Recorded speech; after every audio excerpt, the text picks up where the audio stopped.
Hello everyone, welcome to Broadband Deployment News. I'm Rick Uzzi, and today's topic is a Senate committee hearing that was done on the broadband infrastructure bill. I've gone through and clipped some of the more important details from that, and I'm going to share that in just a second. Be right back.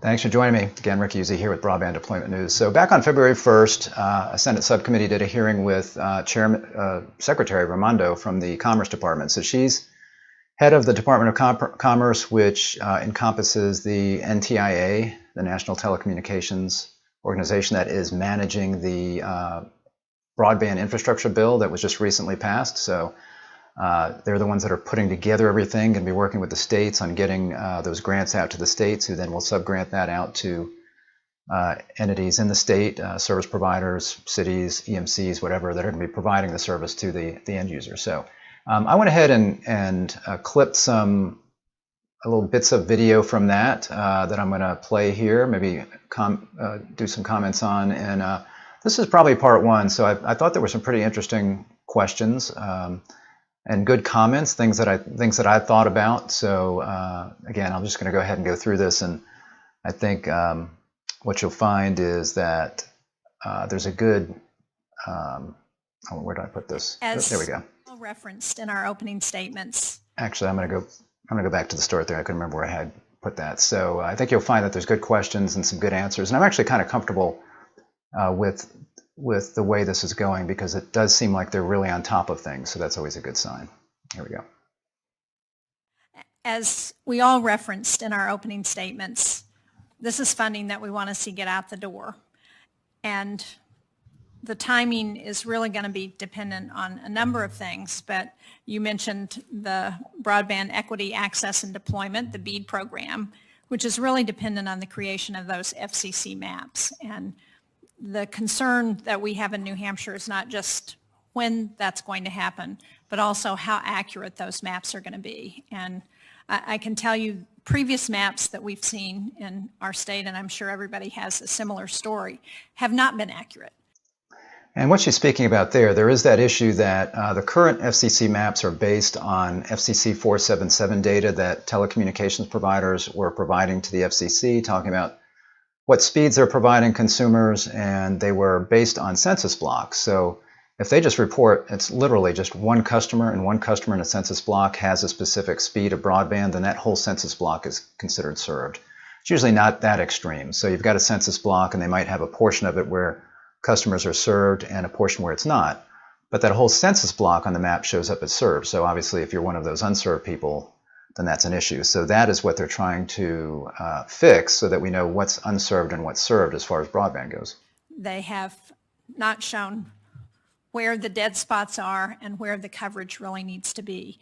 So can you speak at all, recognizing that this is not your direct area of responsibility, but can you speak to what's happening with the FCC in completing those maps, because so much of what needs to happen depends on when we get those and how accurate they're going to be? Yeah. So as you say, the maps are vital. I mean, Senator Moran mentioned overbuilding. So that's Senator Jerry Moran. In his opening statement, he was very on top of things. So he was saying, we want to make sure, we've got areas here in Kansas that we want to make sure that this money is going to unserved locations, and that we're not taking it and applying funds to places where it's not really needed, or certainly not needed as much as an area, let's say, that's completely unserved. The mission here, as explicitly laid out in the statute, is to prioritize unserved. At the end of this, shame on me, if there's anyone unserved left. So the maps will tell us who's unserved and who's underserved. And that's why we can't deploy any of this money until we have the accurate maps. As you say, this isn't the purview of the FCC. I will tell you, we are in constant communication with the FCC. I have spoken with the chairwoman myself. I've met with her. Alan Davidson, newly confirmed, thank you, is already in contact with her. We have been, they represent that probably summer, this summer, they will have the maps. I will say this, I do have confidence they will be, more accurate than in the past. The past, they've been broad, by census tract. These are down to the household, and we're incorporating our census data from the Commerce Department into the maps. But for a more detailed answer, I would, refer you to the chairwoman of the FCC. So that is something that the FCC is working on. They've actually been working on that since I think it was the end of I think it was the end of 2020, because the Broadband Data Act was passed, and originally that they had passed an act where the Broadband Data Act, where the FCC was supposed to get these maps in place. This was well prior to the Infrastructure Act being passed. But the problem was there were no funds for that, so the Broadband Data Act was passed, but then in a later bill that was funded, they were given some money to be able to make that happen. So that's been taking place prior to the infrastructure bill coming out. But she's basically here, what she's saying is this is not under her purview, this is under the purview of the FCC. They're working on that. So she said the best answer she has at this point is it looks like it's going to be out in the summer, but there's not any kind of a timeline on that.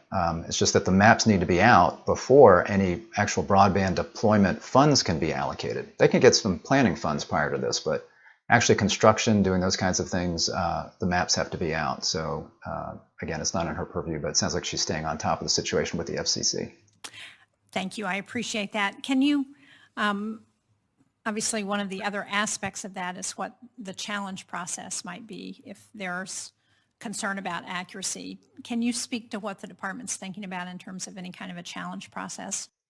And this is actually something that I believe was in the Broadband Data Act, where the map needs to have a challenge process for obvious reasons. So if the map says that there's a certain area that's unserved, then a service provider and operator, if they're actually serving that area, they need to be able to come back and say, hey, wait a minute, you've got this list of addresses that are showing as unserved, but actually we are providing service at these addresses. And I believe there's going to be a consumer aspect of that as well, because this will be public facing. So consumers could look up their address, and if they see something that says they're supposed to be getting, or they're getting at least 100 by 20 broadband, and they know they're not, at least they know it's not available. Now they could complain that they say they're serving, well, my service provider says I'm getting that, but the service is slow. That's one question. But then it could be that they just know that nobody's offering that, then they can challenge that as well. On those? I think that, again, this really is in the FCC's purview. Our role is take the maps, run it through the statutory formula, get the state allocation, and then run the program. But I think there will have to be some, challenge process, simply because, as I said before, we do have to listen to every stakeholder. And it's $65 billion. Like I've told my team. $1 billion.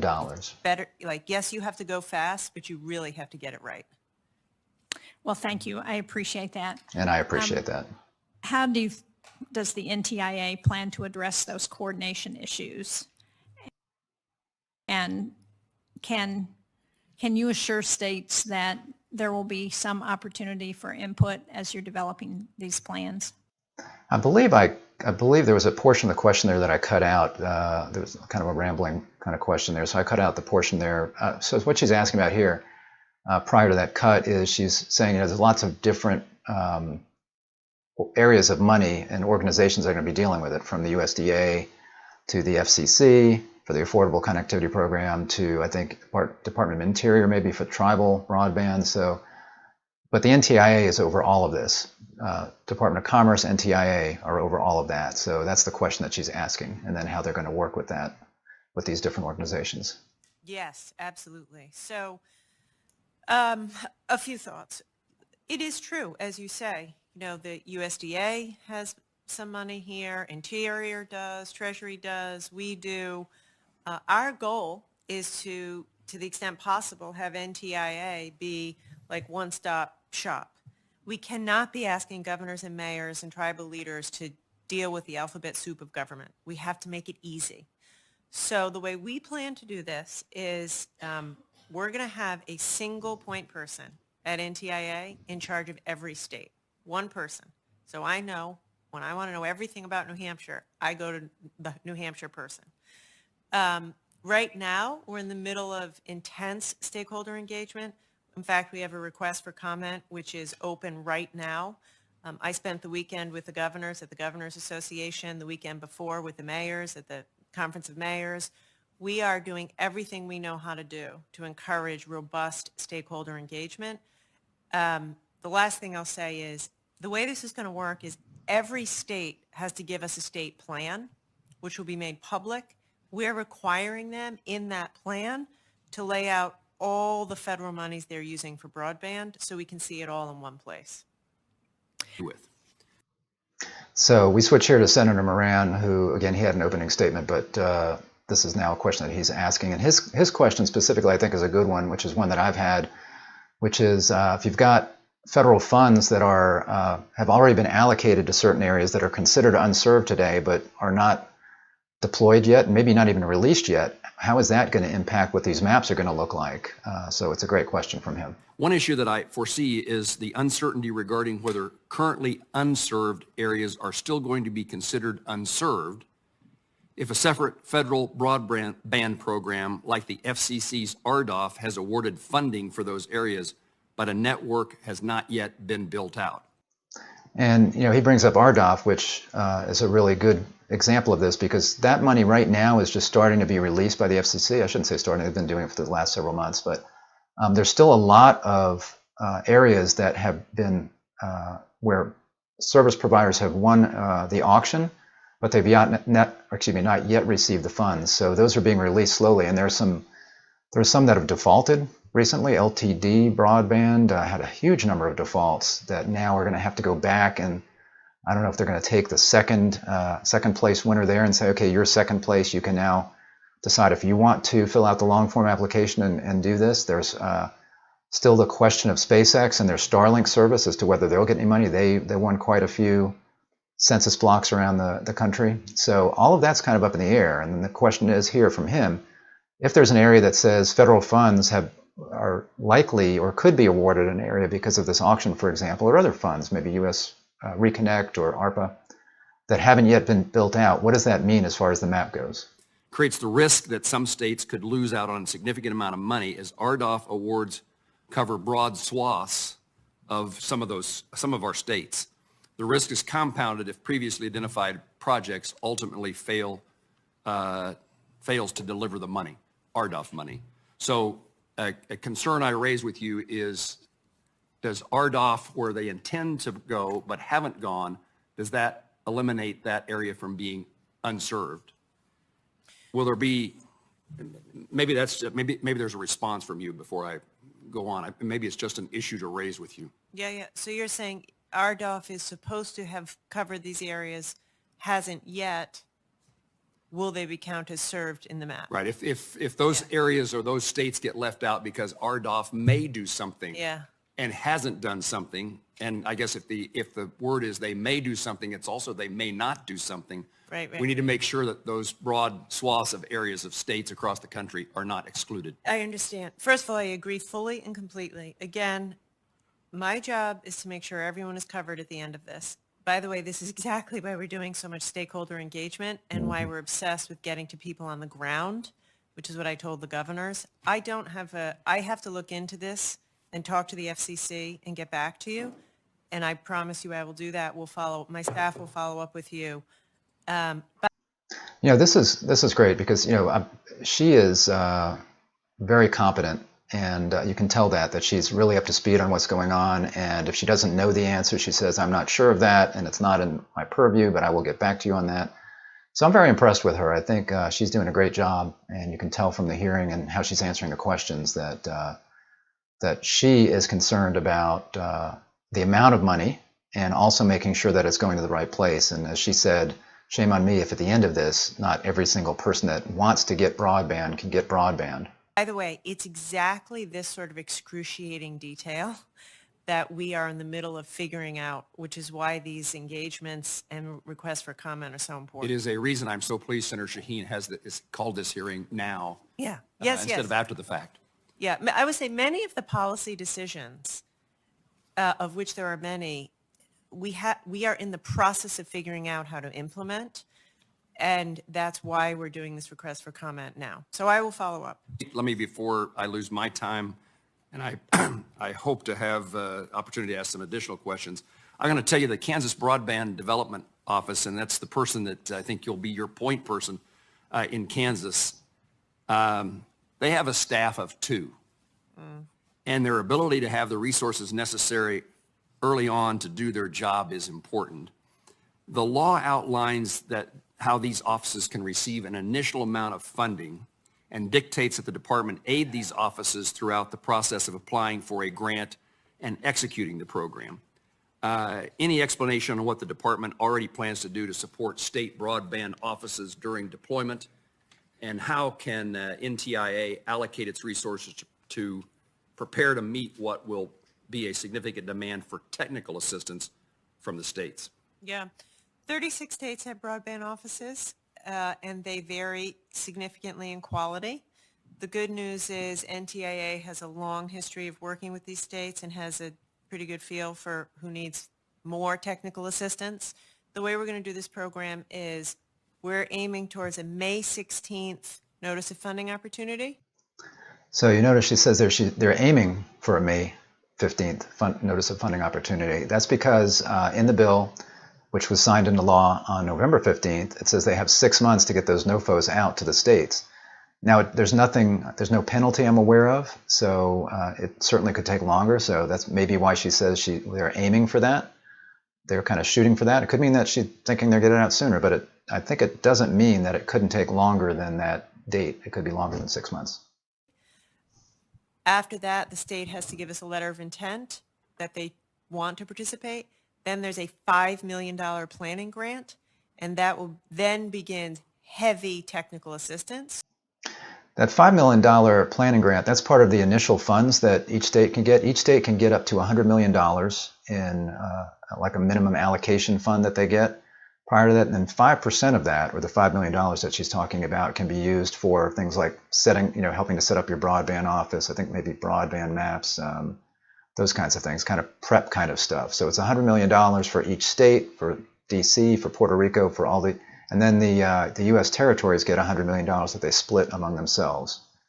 But basically for the states here in the U.S., it's $100 million. And if you're telling me Kansas only has a couple of people, I would think that $5 million and heavy technical assistance will help shore them up. But they're very high quality people. I'm sure they are. Thank yes. you. And again, he mentions 2 people in the state, in his state, Kansas, and here in Georgia, I know there are 2 people in the broadband office. They may have more people in the office, but I know 2 that are really kind of key there. They're also very qualified folks, but that goes to show you Georgia, that's really on top of things here with their broadband office, has been doing that probably with a smaller staff than they're going to need to be able to make all of this happen when these infrastructure funds start happening. For example, Georgia just announced, I did a broadcast about this several days ago about ARPA funds and a lot of funds that were, I think it was $300, $400 million that's been released here in Georgia to various entities, to counties. A lot of it went to Windstream, working in partnership with others. Some went to directly to some, like one to the city of Elberton. There's counties involved, cities. So a couple of EMCs. So those are ARPA funds. So Georgia's been working on, their broadband office has been working on money that's already available, but they're going to have to beef up when all of this starts happening. When this notice of funding opportunity comes out, they're going to have to look at that. And there's this whole process of getting back their 5-year plan to the NTIA and then working with whoever, figuring out who's going to need these funds. So it's quite an endeavor that's going to be taking place here. But I think, again, from watching this, I have a level of comfort with the Secretary of Commerce here, Gina Raimondo, and it sounds like she's a former governor, so she's got some good experience working. She was in a state, so she's got good experience from that perspective as well now from the NTIA perspective. So I think the right questions are being asked, and I plan on looking at other clips that I can grab out of this testimony and doing that next time. So that hopefully Monday, if there's nothing else that comes up, I will have another one of these where I'll look at some other questions from other senators and some of her responses. So if this was helpful or you like this, go ahead and give me a thumbs up on the video if you would. If you're not subscribed, go ahead and click the subscribe button, click the little bell, and you'll be notified. Make sure you click that and select all. You'll be notified whenever I'm live. So if you're interested in more of these little video clips and commentary, again, I think probably Monday I will do that. continue on that. So thanks for joining me, and I will see you next time. Bye-bye.